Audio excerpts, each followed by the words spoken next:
التنفيذي لنادي مصر المقاصة. يسعدنا يكون معنا في هذا الحديث التعرف اكثر على موقف مصر المقاصة من هذه المباراة. ست اللواء برحب بيك واقول لك حتى الان فريق مصر المقاصة حاضر موجود في ارض الملعب وموجودين بتسخنوا في انتظار نادي الزمالك. اهلا بيك طبعا، واهلا بكابتن خالد وكابتن فتحي مبروك وكابتن احمد سمير، واحنا بشكركم جدا طبعا.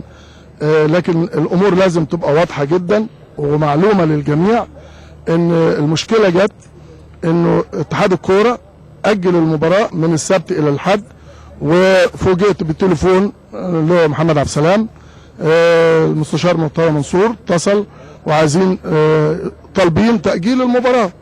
ليه؟ لان التاجيل ما جاش بعد موافقه الطرفين. يعني المفروض ادبيا انا بتصل بمستشار مرتضى، الامن طالب المباراه دي تؤجل ليوم تاني، فما كانش هيقول لا ولا احنا كنا هنقول لا.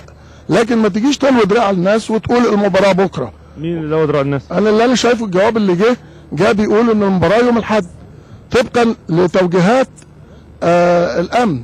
الامن طبعا ما وجهش ان المباراه تقام يوم الاحد. يعني انتوا عندكم جواب مكتوب فيه التوجيهات الامنيه تاجيل المباراه من السبت للحد. ده الفاكس موجود كده ردا على بعد ما احنا كتبنا الجواب. لا ما قالش كده كمان، ده هو قال لك المباراه في الموضوع انها تتعمل تتلعب يوم الاحد. يوم الاحد ده فوجئنا ان السبت طبعا تليفون، يوم الجمعه تليفون من المستشار مرتضى، واحنا ما ينفعش نقول لنا المباراه كده من غير ما ياخدوا راينا. وده لوجيك جدا انك تقول الكلام ده. اتفقتوا ان انتوا ما تلعبوش المباراه يوم الاحد؟ احنا اتفقنا احنا الاثنين، خلينا محدد في الكلام ان انا بطلب تاجيل المباراه. كويس. وخصوصا المستشار مرتضى قال ان المهندس هاني ابو ريدي في مكالمه تليفونيه له قال لي انا باجل مباراتكم لاجل غير مسمى. فالمطلوب ورقيا ان احنا نتفق على التاجيل. انت هتاجل مباراه الزمالك بس لازم تاخد موافقه المقاصه. فانا رحت بنفسي ووقعت على الجواب، ووقع معايا المستشار احمد جلال ابراهيم على الخطاب اللي راح لاتحاد الكوره. طلب تاجيل من الزمالك والمقاصه معا. بالظبط. فوجئنا ان الرد جه يوم السبت على طول بناء على التعليمات الامنيه المباراه ستقام في ميعادها. يعني حتى ما ردش انتوا عايزين تاجلوها امتى ولا فين ولا ليه ولا يبقى فيه كلام هيحصل.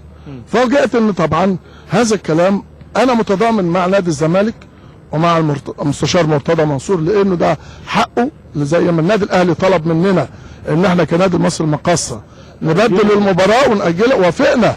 بس اللي كان منوط بيه ان نجيب موافقات الاتحاد والامن هو النادي الاهلي. بالزبط. نفس الكلام بالنسبه لنادي الزمالك، انا متضامن معاك. طب ايه اللي خلى مصر المقاصه جه وتواجد في ارض الملعب لما اتحاد الكره لقيته برغم ان انتم معترضين على لهجه اتحاد الكره والطريقه الاسلوب ما فيهوش مرونه او فيه مراعاه للظروف الناديين؟ احنا لسبب، لان اتحاد الكوره ارسل لنا خطاب رسمي بانه ومعمم لنا ونادي الزمالك انه في حاله عدم حضور الفرقه للمباراه سيعتبر الفريق منسحب وثلاث نقط تضيع منه وغرامه ماليه ما تقلش عن 500,000. طيب مين يتحمل هذا الكلام؟ وفي نفس الوقت انا كنت صريح جدا وانا بتكلم مع المستشار احمد جلال ابراهيم واحنا بنوقع الخطاب، وهو حي يرزق وممكن يسال فيه. قلت له يا سياده المستشار احمد، احنا دلوقتي موافقين مع الزمالك ومتضامنين معاه، لكن افرض اتحاد الكره، وانا كنت بقول السؤال ده وانا يعني مش متخيل ان اتحاد الكره هيرفض لنا الطلب. قلت له افرض رفضوا واللائحه بتقول ان احنا يتخصم مننا 3 نقاط واحنا بننافس النادي الاهلي على المركز الاول وغرامه ماليه اكتر من نص مليون جنيه، مين يتحملهم؟ احنا موقفنا ايه؟ قال لي لا انتوا كده نادي مصر المقاصه عداكوا العيب ووقفتوا معانا موقف رجوله. ده المستشار احمد جلال ابراهيم احمد جلال ابراهيم في نفس اليوم اللي انا بمضي فيه الجواب بلغت كل الكلام ده للست اللي هو محمد عبد السلام، والراجل ما قالش ان انا متضامن ان انا منسحب او ان انا ما اروحش انا ما العبش. امور واضحه. احنا على لهجه الجواب وطريقه تاجيل المباراه ورجوعها والاسلوب اللي بيتعامل بيه اتحاد الكوره معاكم. وبعد اذن سيادتك برضه سياده اللي هو محمد عبد السلام في وعكه صحيه ربنا يشفيه، وطلب مني ان انا امسك هذا الملف دون الرجوع اليه. طيب خلينا نتكلم يعني بواقعيه ست اللي هو نادي الزمالك او نادي الاهلي او الانديه الجماهيريه ايا كان الاسامي صعب تلغي لها ماتش، صعب موضوع 3 نقاط وخصم ودرجه ثانيه والكلام ده في الكره المصريه مستحيل. لو قالوا لكم الماتش هيتاجل الاثنين الثلاث بالظروف دي بعد ال 20 دقيقه ما يفوتوا والكلام الاجراء الروتيني، هل نادي مصر المقاصه يوافق طالما انت موكل بهذا الامر من رئيس النادي؟ انا هقول لك خبر مهم قوي، برغم الكلام المرفوض في اي اهانه تيجي للواء محمد عبد السلام، انا رافضها شكلا وموضوعا، ولن اقبل بهذا الكلام اطلاقا بعد كده.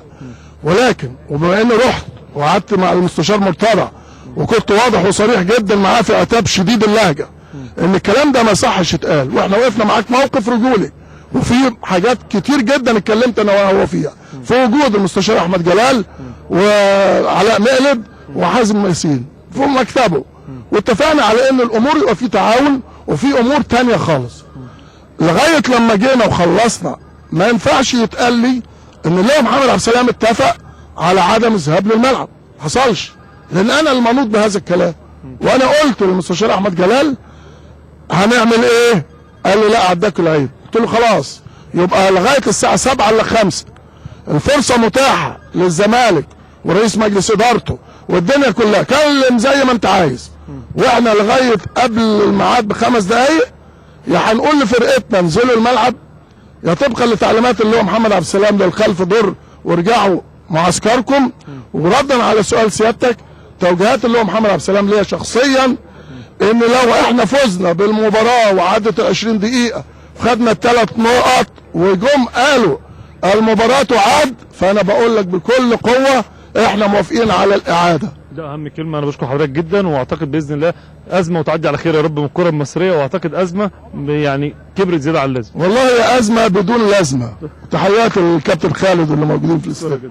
شكرا يا كابتن. مشاهدينا الكرام، ده كان لقائنا مع اللواء بكر سليم المدير التنفيذي لنادي مصر المقاصه والمنوط والموكل من اللواء محمد عبد السلام بحل كل الامور في هذه المباراه. وزي ما هو قال يعني قال لك حتى لو تم الصفاره